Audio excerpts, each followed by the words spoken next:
Hello guys, j'espère que vous allez bien. Bienvenue chez La Dwight About Everything. So cette fois-ci, on y va dans une église. Il y avait un événement dans une église et puis il y a des petits clips qui sont sortis. Mais là, on va aller selon la prière. Pas la prière, en tant que telle, la grâce. Des fois, vous voyez votre vie est bloquée. Ça ne fonctionne pas. Vous dites, ah, j'aimerais avoir l'emploi de mes rêves, j'aimerais avoir le mariage de mes rêves, j'aimerais avoir peu importe de vos rêves. Ah, et vous voyez que ça n'arrive pas comme vous voulez. Peut-être c'est parce que vous n'avez pas donné, l'offrande pour débloquer cette grâce. La grâce, là, moi je pensais dans la Bible, je pense que je vais retourner regarder la Bible parce que je pensais que la grâce était gratuite. Ok?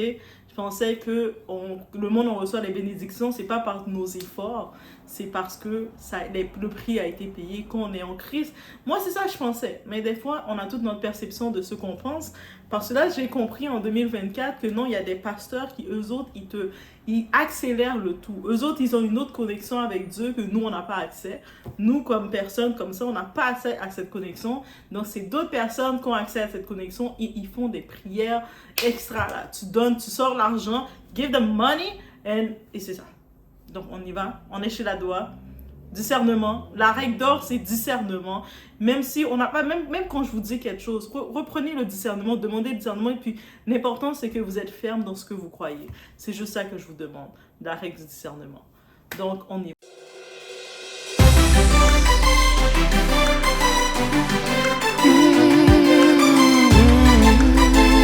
C'est pas beaucoup. Viens devant l'hôtel rapidement recevoir cette offrande. Cette enveloppe, je prie pour toi. Viens rapidement, cours devant l'hôtel, prendre. Tu as 10 000 € de sacrifice que tu veux faire. Avant devant l'hôtel, viens chercher cette enveloppe, des mains proprement. Je vais prier pour toi.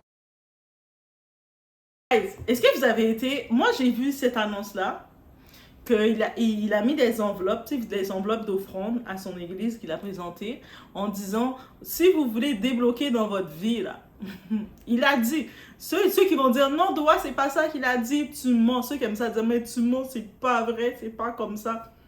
Et, regardez la vidéo, réécoutez-la encore si vous voulez. Lui-même, comme pasteur, il ouvre sa bouche et puis il a ses enveloppes dans ses mains, il dit, venez chercher vos offrandes pour changer votre vie, pour améliorer votre vie. Lui qui dit, moi je suis là, qui suis-je? Lui il dit, c'est-à-dire qu'il dit que lui, il a une connexion spéciale envers Dieu, c'est-à-dire que Dieu, il fait contact, elle fait contact avec lui, il dit, ok, va chercher l'argent pour qu'on puisse bénir les gens de ton église. Bref, c'est sa connexion qu'il a. Donc, pour activer vos bénédictions dans votre vie, vous devez donner l'argent. Ce n'est pas des questions des petites offrandes que vous arrivez, vous donnez $1, $2 ou 10% non, de votre revenu. Non, ce n'est pas ces offrandes-là qu'ils veulent. Là. Eux, ils ont dit, tu nous donnes la totale. On y va directement. À quoi bon que tu nous donnes un 10 $ alors que tu peux nous donner 10 000 ou tu peux nous donner 5 000? Tu sais, on comprend? Donc, 10 $ c'est minime. Là. Avec l'inflation et tout, les calculs, va faire un prêt. Donne-nous l'argent qu'on fait. Là. Tes économies que tu as, que tu gardes pour pouvoir t'acheter ta maison, tu mets des économies dans ta banque, dans tes épargnes pour t'acheter ton auto. Tes économies que tu mets pour aller faire tes voyages avec ta famille, que tu mets de côté. Même les économies que tu mets dans le compte épargne de tes enfants pour qu'ils étudient.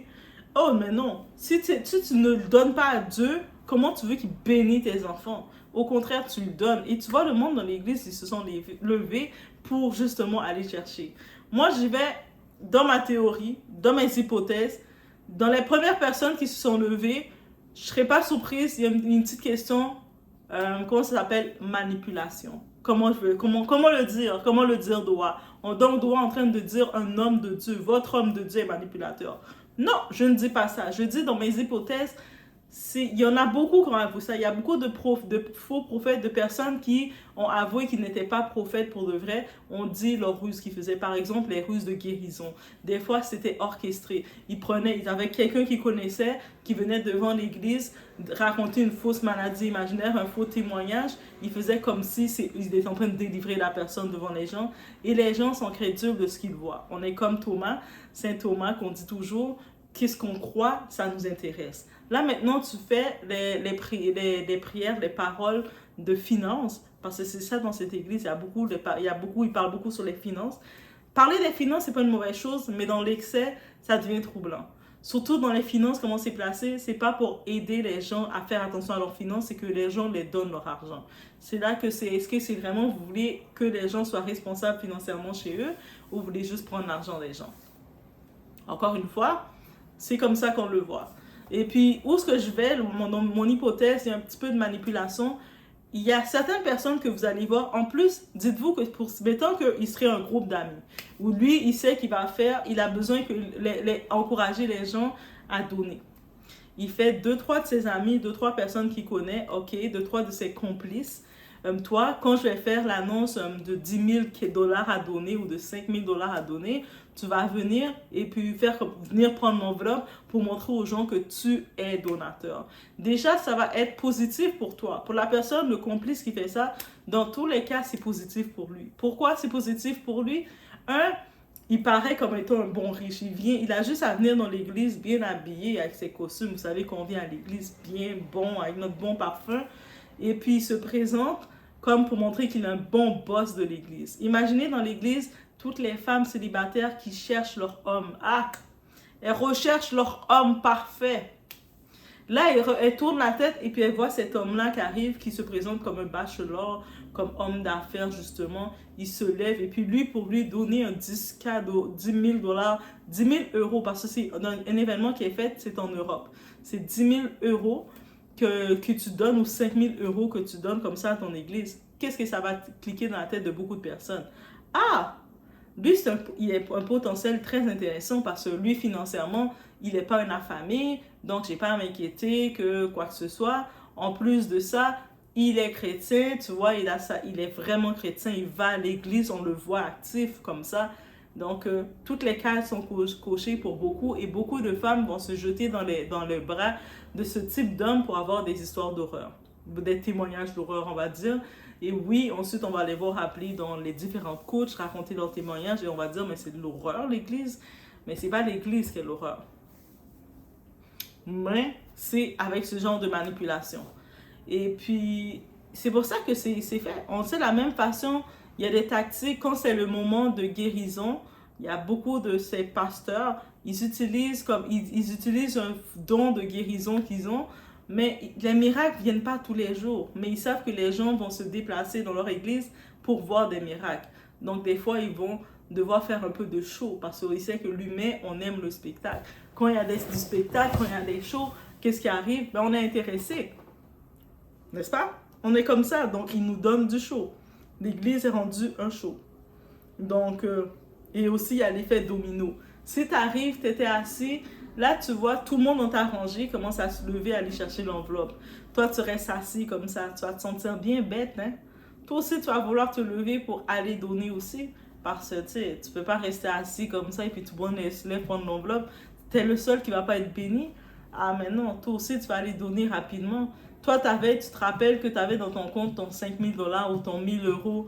Tu avais ton 1 000 euros dans ton compte que tu gardais pour tes études ou tu gardais pour quelconque tes projets dans tes épargnes. Mais toi aussi, tu vas vouloir le prendre et dire, mais moi aussi, je dois être béni.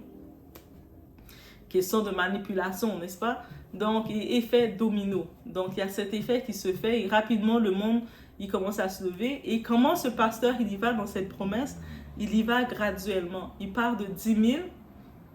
Après, il descend à 5 000. Je pense qu'il va de 7 000. Bref, il descend jusqu'à temps, c'est 5 000. Jusqu'à temps, ceux qui ont 1 000, vous pouvez venir. Et là, petit par petit, le monde commence à venir quand ils peuvent. C'est sûr, quelqu'un qui n'a pas le budget pour 10 000, c'est sûr, c'est beaucoup. Mais il va aller pour le 1 000. C'est quand même un sacrifice pour lui. Quelqu'un, t'imagines, tu vis en colocation, tu galères à vivre, tu as ton petit salaire, tes économies, tu prends presque tout ton chèque et tu le donnes à l'église, au pasteur, pour soi-disant être béni. Et dites-vous que c'est maintenant la gourmandise dans les églises modernes. On va les appeler les églises modernes, c'est rendu comme ça. Ils sont rendus, ils veulent rapidement, ils veulent plus prêcher juste pour que ça prenne du temps. Ils veulent avoir le plan rapidement là, parce qu'ils ne savent pas combien de temps que ça va durer. On sait par exemple, il y a des endroits, comme par exemple on sait au Congo, je pense à la RDC, République démocratique du Congo, qu'ils ont passé justement une loi pour que les églises soient enregistrées, justement pour essayer de faire un peu de ménage dans ça, parce qu'ils constatent qu'il y a beaucoup d'excès, d'abus. Mais un peu partout, le monde commence à les repérer. Maintenant, le monde, que même le gouvernement commence à s'en mêler. Ah, parce qu'il y avait de l'argent dedans. Quand même. Vous pensez que quand on voit les plaintes des anciens fidèles qui viennent porter plainte, justement aux autorités, ils disent que je me suis fait, le pasteur m'a volé 34 000 $. Les autres, ils entendent la plainte. Mais vous pensez, les autres, ça les fait pas un son de cloche? Surtout, on parle du gouvernement. Quand au Canada récemment, même pas au Canada, à Montréal, mais au Canada, mais à Montréal, il y avait cette église justement qui prêche l'abondance ou les finances. Et ils se sont fait exposer. Et puis, ils ont reçu, il y avait même des personnalités québécoises, des personnalités de peu partout, humoristes, qui allaient dans cette église-là. Et il y avait les plaintes qui venaient, plusieurs personnes, ils commençaient à témoigner, ceux qui étaient sortis de cette église, justement, qu'on puisse se libérer, heureusement pour eux.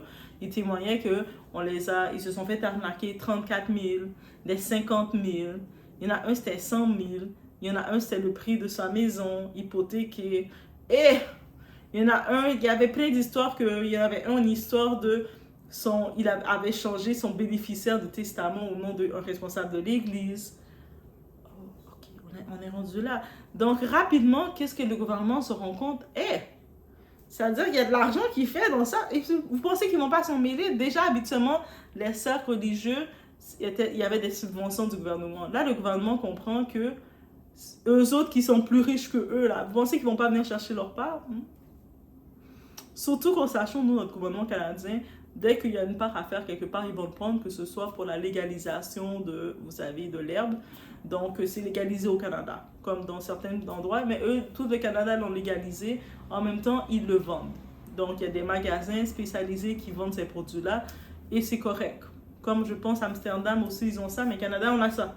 C'est-à-dire, vous pensez que quand ils voient les plaintes, des centaines de plaintes qui arrivent des anciens membres, que 34 000, ils voient qu'il y a de l'argent qui se fait. Ils disent, tous ces gens-là, on les voit vivre dans leurs petits appartements modestement. Mais ils ont tous ces argents qu'ils distribuent comme ça à l'église. Il y a un investissement à aller chercher, c'est-à-dire qu'on peut les taxer. Vous pensez qu'ils ne regardent pas ça, ils vont commencer à venir mettre des restreintes et dire que finalement, il n'y a pas de pauvreté, il n'y a pas le monde plein de pauvreté, mais y a-t-il réellement une pauvreté? Quand quelqu'un est capable de sortir 2000 $ comme ça, même pour le mois, pour donner à l'église, est-ce que tu peux réellement parler de pauvreté? Il y a des gens même qui étaient fiers d'annoncer, de se filmer en annonçant qu'ils donnaient même leur chèque de gouvernement. C'est-à-dire, quand le gouvernement t'envoie un chèque, c'est-à-dire que tu es dans le besoin, un chèque de revenus, et toi, tu prends ce chèque du gouvernement et puis tu donnes à l'église.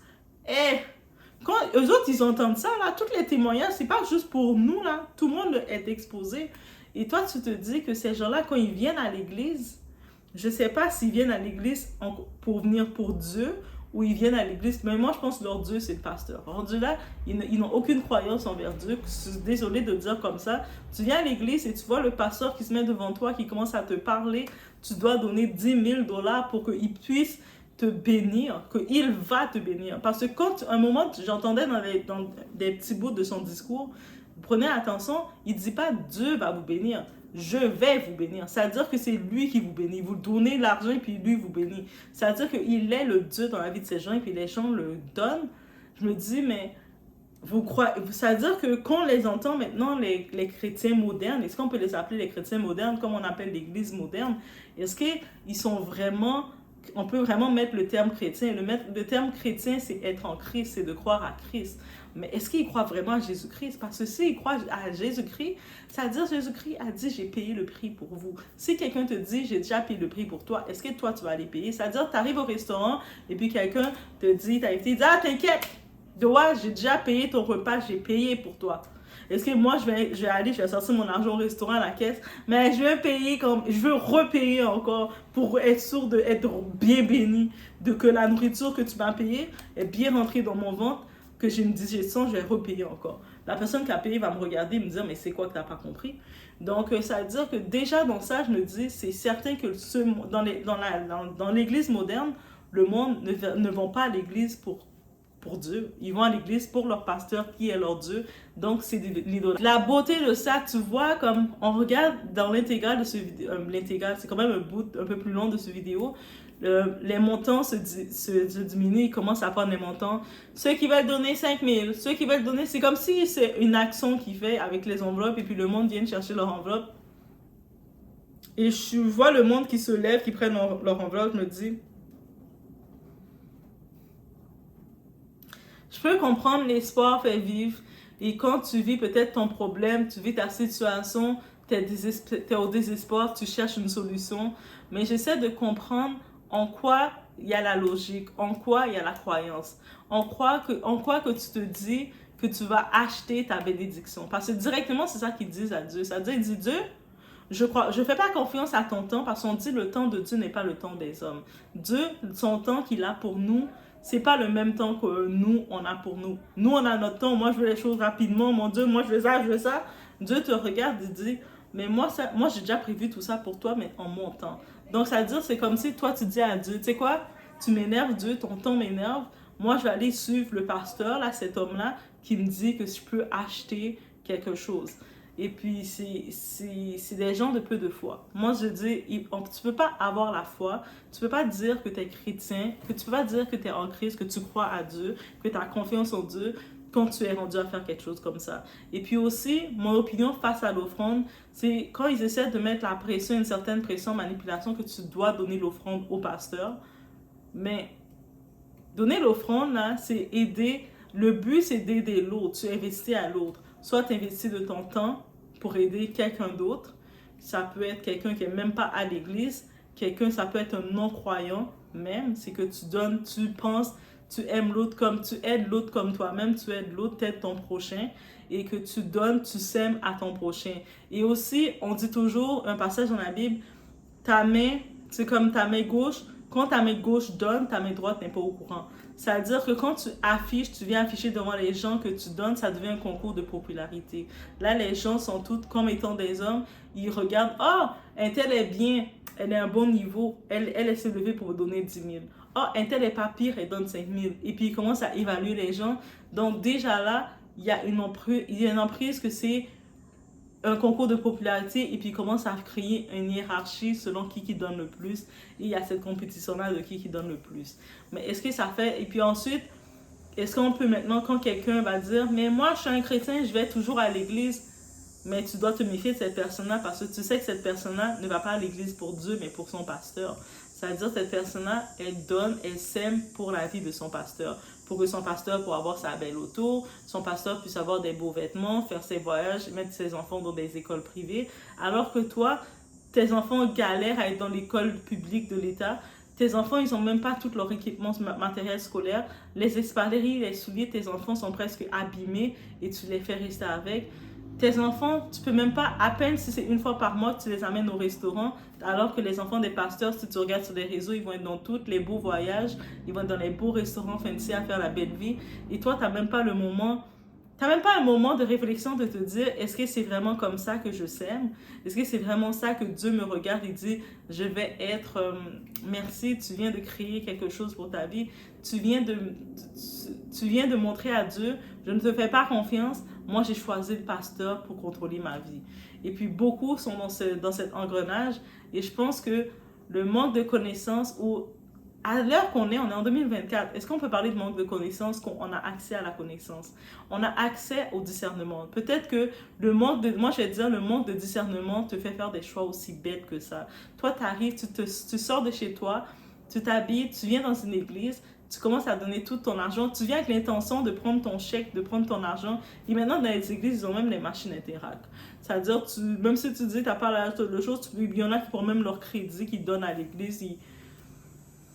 Et toi, tu le fais, quand tu as fini de faire tout ça, tu vas rentrer chez toi, tu vas prendre le transport en commun parce que des fois, tu n'as même pas ton auto.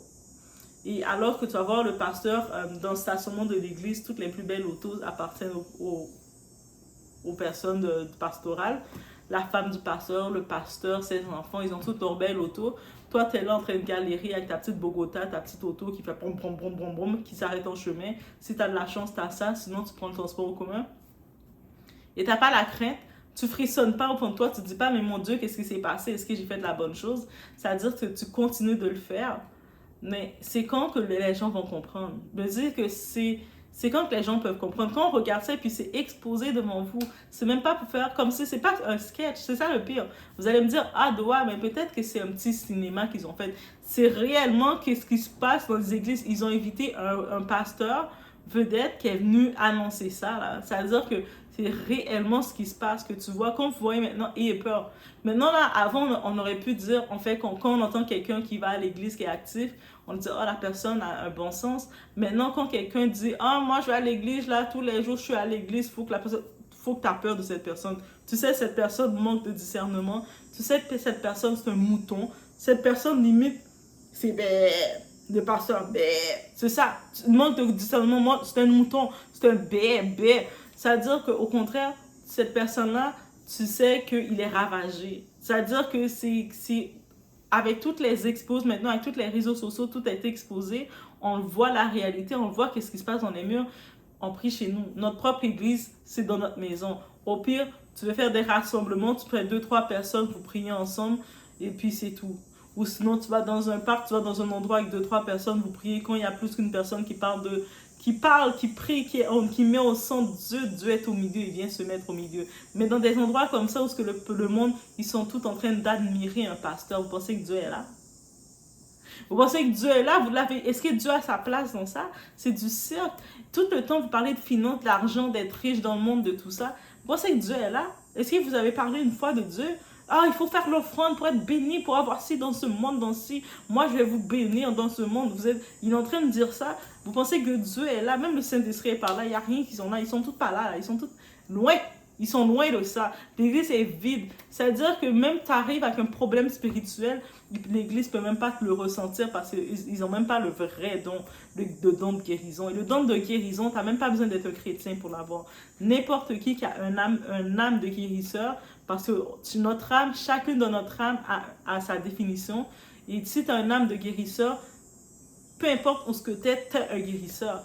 Et la plupart de ces bébés-là, là, ils se sont mis leur tête dans un trou, et puis ils n'ont aucun esprit, aucun discernement. Et puis tout ce qu'ils font, c'est espérer que le pasteur va les donner un peu d'amour. Je sais pas, et puis surtout, je pense que la plupart, quand ils sont devenus ancrés comme ça dans les églises, c'est souvent un manque qu'ils ont eu, comme que ce soit dans leur enfance, dans leurs relations. Ils vivent souvent des relations toxiques, victimes d'abandon, ou sinon ils vivent leur condamnation, leurs erreurs parce qu'ils ne se sont pas pardonnés.